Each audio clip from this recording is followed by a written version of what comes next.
حمدا وشكرا لله والصلاة والسلام على رسول الله اللهم صل على سيدنا محمد وعلى آله وأصحابه أجمعين أشهد أن لا إله إلا الله وأشهد أن محمد رسول الله فيا عباد الله أوصيني وإياكم بتقوى الله اتقوا الله حق تقاته اتقوا الله حق تقاته ولا تموتن إلا وأنتم مسلمون متمسكون بالإسلام. Hadirin jamaah Jumat rahimakumullah.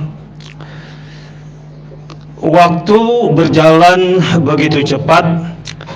Terjadinya pergantian waktu dari detik, menit, jam, hari, minggu, bulan, dan tahun.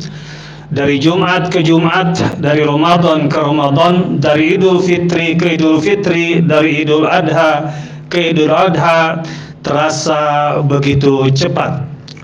Sebentar lagi Ramadan tiba dan ia adalah bulan penuh berkah, bulan di mana dilipat gandakan pahalanya dari ibadah kita, baik ibadah wajib maupun ibadah sunat. Karena itu pada kesempatan khutbah Jumat sekarang ini 11 Maret 2022 di masjid yang mulia ini, Masjid At-Taufik, yang semoga seluruh jamaahnya senantiasa dirahmati Allah, khatib memilih tema Syukran ya Allah, Engkau beri hamba kesempatan ibadah di bulan Ramadan tahun ini. Dalam bahasa Arab istilahnya ar-roja, harapan, masih pengharapan karena masih ada 20-an hari ke Ramadan yang insya Allah dimulai tanggal 2 April tahun 2022. Hadirin jamaah Jumat rahimakumullah, alasan khatib memilih tema yang disebutkan tadi, yakni bersyukur kepada Allah atas kesempatan yang diberikan untuk kita semua beribadah di bulan Ramadan. Pertama, Ramadan adalah bulan istimewa. Yang kedua, Ramadan datang setahun sekali dari siklus 12 bulan. Ketiga, ibadah di bulan Ramadan dilipat gandakan pahalanya. Keempat, Ramadan bulan silaturahim dan keluarga. Kelima, hidup di dunia hakikatnya adalah ladang amal. Sabda Rasul, ad-dunya mazra'atul akhirah. Dunia itu adalah ladang untuk akhirat. Ad-dunya mazra'atul jannah. Dunia itu adalah ladang untuk kita nantinya menjadi penghuni surga. Alasan yang keenam, satu ungkapan mengatakan life is a matter of choice. Hidup itu adalah perkara pilihan. Ada pilihan di mana kita akan senang atau susah, bahagia atau derita, menjadi orang yang dermawan atau bakhil, mendapat nikmat kubur atau siksa kubur. Nantinya saat di dalam kubur ditempatkan dalam lubang di antara lubang api neraka atau dalam taman di antara taman surga. Lalu setelah hari kebangkitan di yaumul akhir, di akhirat, ada pilihan di mana kita akan menjadi penghuni surga atau dijerumuskan ke dalam api neraka. Kita yang memilihnya, yang membuat nanti kita di dalam pilihan-pilihan itu. Alasan yang ketujuh, Ramadan bulan menambah ilmu. Ada tausiah tarawih, ada kuliah subuh, ada kuliah dua, ada kuliah zuhur, ada kuliah atau tausiah jelang buka puasa. Kemudian yang kedelapan, dambaan hidup setiap manusia beriman adalah panjang umur dalam keadaan sehat, hidup penuh berkah, nantinya husnul khotimah. Oleh karena itu, tidak ada alasan bagi kita umat Islam yang berakal sehat untuk tidak mengoptimalkan ibadah di bulan Ramadan yang akan datang. Alasan yang ke-9, Ramadan bulan kebahagiaan untuk bisa bertemu dengan Allah. Hadirin, dari tema ini ada 4 kata kunci yang perlu dicermati dan menjadi pedoman hidup. Pertama, bersyukur. Kita hidup mulai dari bangun tidur sampai tidur kembali, ada begitu banyak karunia yang harus kita syukuri. Ketika kita akan tidur, kita berdoa bismika Allahumma ahya wa bismika amut. Kita menyadari bahwa kita akan dimatikan, lalu kita berdoa agar kita dihidupkan kembali oleh Allah. Dan nyatanya seperti itu, setiap hari kita dihidupkan, kita dimatikan, dan di antara dihidupkan lalu dimatikan ada banyak karunia yang harus kita syukuri.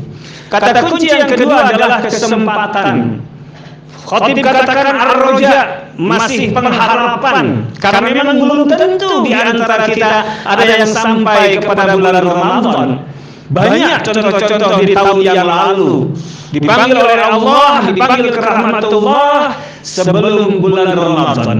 Ada yang dipanggil di minggu pertama bulan Ramadan, ada yang di pertengahan, ada yang di sepertiga minggu dan seterusnya.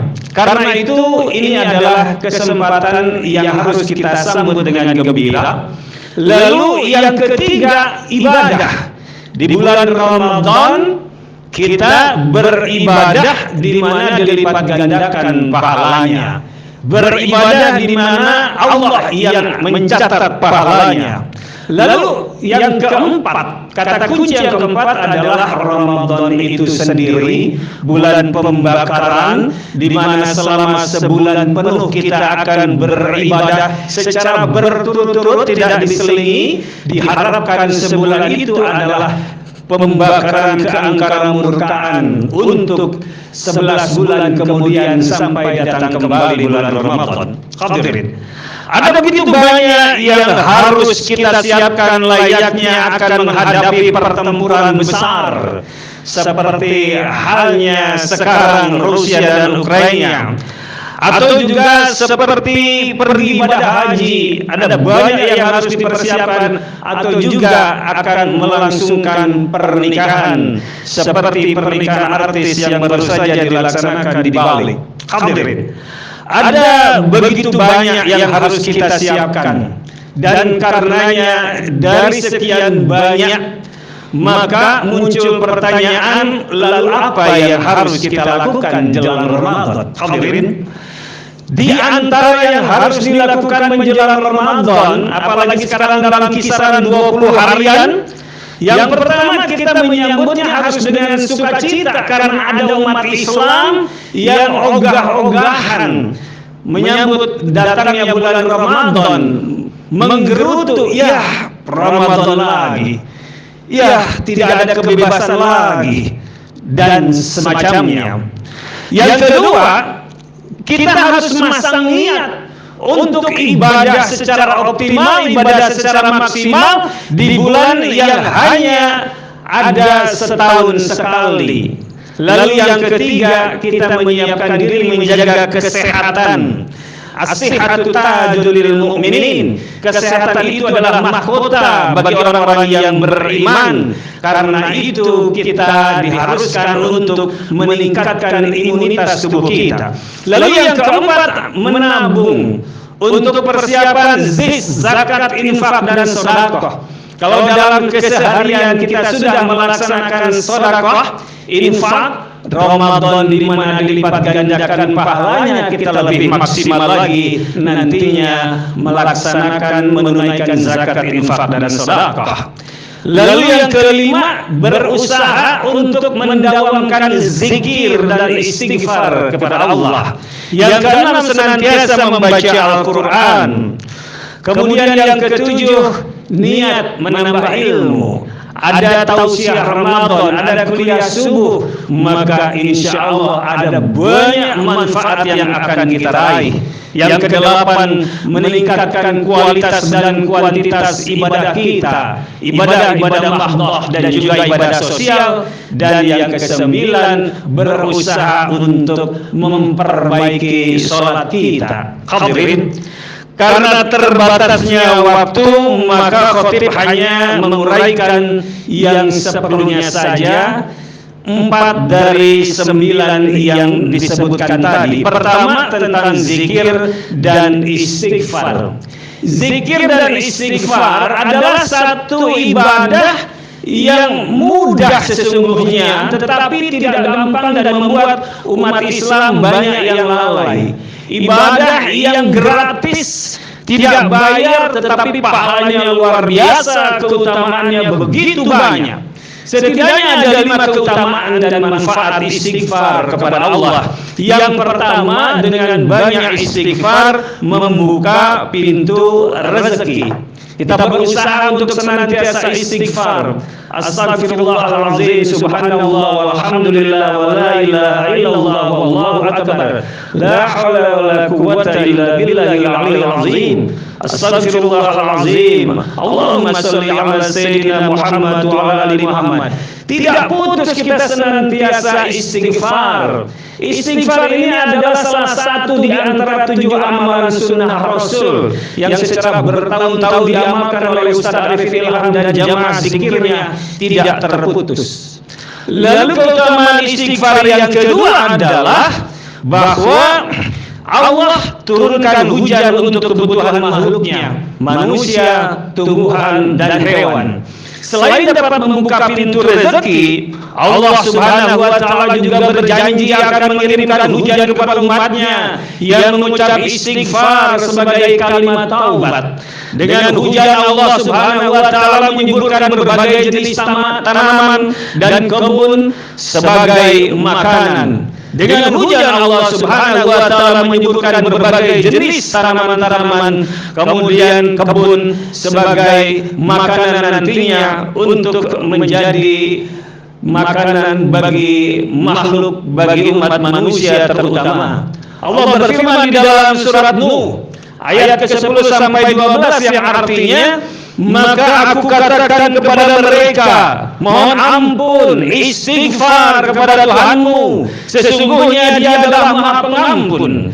Niscaya Dia akan mengirimkan hujan kepadamu dengan lebat dan membanyakkan harta dan anak-anakmu, dan mengadakan untukmu kebun-kebun, dan mengadakan pula di dalamnya untukmu sungai-sungai. Hadirin, keutamaan istighfar yang ketiga adalah menggugurkan dosa dalam tobat. Tidak ada yang luput, tidak ada yang steril dari diri manusia dari kesalahan, kehilapan, dosa, maksiat dan semacamnya. Maka dengan istighfar insyaallah gugur dosa-dosa kita. Hadirin jamaah Jumat rahimakumullah, Rasulullah dalam riwayat Bukhari nomor 6307 yang artinya, demi Allah, aku sungguh beristighfar pada Allah dan bertobat padanya dalam sehari lebih dari 70 kali. Hadirin, istighfar 70 kali itu sangat mudah, ringan, dan bahkan bisa kita melakukannya 1000 kali, bahkan bisa 5000 kali. Bahkan ada riwayat yang mengatakan andaikan kita beristighfar sholawat 10.000 kali, maka akan diijabah semua harapan-harapan doa-doa kita yang kita ajukan kepada Allah Subhanahu wa Ta'ala. Masya Allah. Hadirin, lalu keutamaan istighfar yang keempat adalah dapat menghilangkan rasa malas. Senantiasa kita istighfar, maka dia akan menjadi motivator, akan menjadi penyemangat dalam hidup, utamanya dalam ibadah kepada Allah. Hadirin, rasa malas bisa datang pada siapa saja. Hal ini tentu dapat menghalangi kegiatan seseorang, misalnya dalam beribadah. Namun mengucap istighfar dapat menghilangkan rasa malas tersebut. Dalam hadis riwayat Muslim, Nabi Muhammad bersabda yang artinya, ketika hatiku malas, aku beristighfar kepada Allah dalam sehari sebanyak 100 kali. Ada yang mengatakan 70, ada yang mengatakan 100 kali. Lalu keutamaan istighfar yang kelima, istighfar akan memudahkan segala urusan dan memberi jalan keluar dari kesulitan hidup. sama dengan ayat yang menegaskan wa may yattaqillah yaj'al lahu makhraja wa yarzuqhu min haitsu la yahtasib. Barang siapa yang bertakwa kepada Allah, Allah berikan jalan keluar dari mana? Jalan keluar dari kesulitan hidup. Allah berikan rezeki dari arah tak terduga. Hadirin, keutamaan istighfar juga dijanjikan Allah dapat memberikan jalan keluar dari segala masalah hidup yang terjadi. Kalimat istighfar pun bisa menambah rezeki seseorang. Dalam hadis riwayat Ahmad dan Ibnu Abbas, dari Ibnu Abbas Nabi Muhammad bersabda yang artinya, barang siapa memperbanyak istighfar, niscaya Allah memberikan jalan keluar bagi setiap kesedihannya, kelapangan untuk setiap kesempitannya, dan rezeki dari arah yang tak disangka-sangkanya. Hadirin jamaah Jumat rahimakumullah. Uraian yang kedua adalah tentang membaca kitab suci Al-Quran. Sama dengan istighfar, membaca kitab suci Al-Quran adalah bagian dari rangkaian ibadah yang tidak bayar, gratis, pahalanya luar biasa. Tapi tidak sedikit yang malas dan lalai mengamalkannya. Setidaknya ada 6 keutamaan dalam hidup bersama Al-Quran.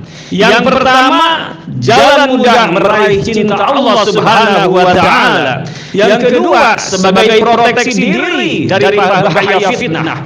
Yang ketiga, menjadi orang-orang istimewa. Yang keempat, hidup penuh dengan kemuliaan. Yang kelima, meraih kebaikan yang berlipat ganda. Lalu yang keenam, mendapat syafaat nanti di hari kiamat. Hadirin, Al-Quran juga menawarkan solusi untuk kesehatan. 2 tahun ini kita dicengkram oleh yang namanya virus corona COVID-19.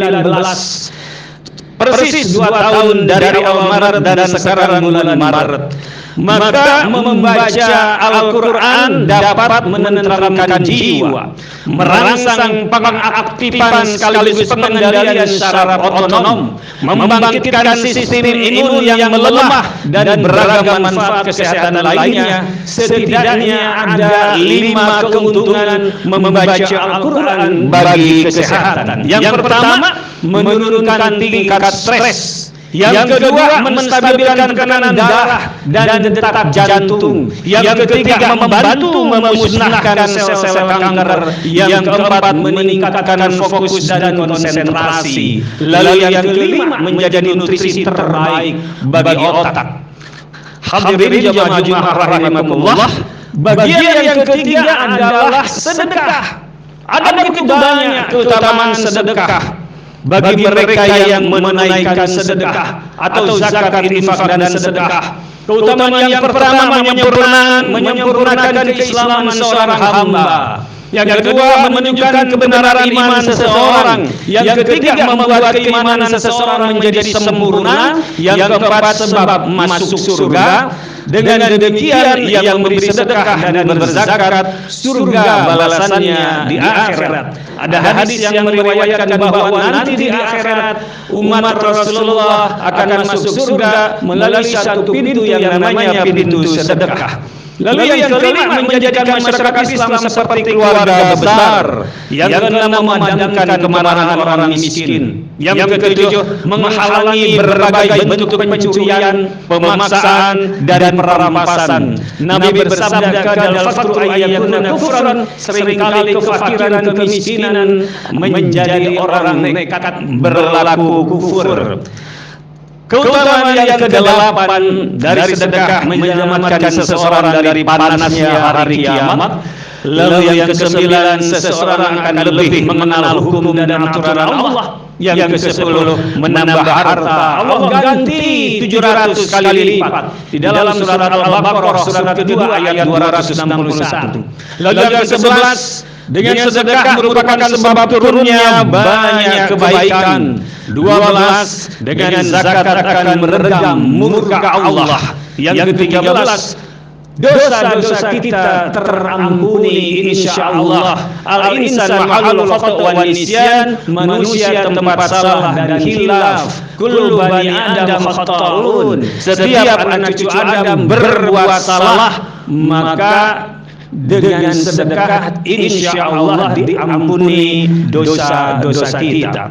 Yang ke-14 membersihkan harta dan menyucikan jiwa. Di dalam surat At-Taubah surat ke-9 ayat 13 dikatakan khudz min amwalihim shadaqatan tutahhiruhum wa tuzakkihim biha. Ambillah zakat dari sebagian harta mereka, dengan zakat itu kamu membersihkan hartanya dan menyucikan jiwanya. Hadirin jamaah Jumat rahimakumullah, tentunya ada begitu banyak keutamaan dari sedekah. Karena itu menjelang Ramadan kita menyiapkan untuk mengamalkan amalan-amalan yang membawa kita senantiasa bertambah pahala selama sebulan penuh dan sebelum atau sesudah Ramadan. Namun karena waktu yang terbatas, khotib cukupkan sekian. Semoga ini menjadi inspirasi dan menjadi trigger bagi kita berniat menyambut bulan Ramadan dengan sukaria, dengan bahagia, dan mudah-mudahan usia kita sampai kepada bulan Ramadan, sampai kepada akhir Ramadan, dan sampai kepada Ramadan tahun-tahun sebelumnya. Barakallahu wa lakum fil Qur'anil azim wa nafa'ani wa iyyakum bima fihi min ayati wa dzikril hakim wa taqabbal minni wa minkum tilawatahu innahu was-sami'ul 'alim wa astaghfirullah li wa lakum fastaghfiruhu innahu huwal ghafurur rahim.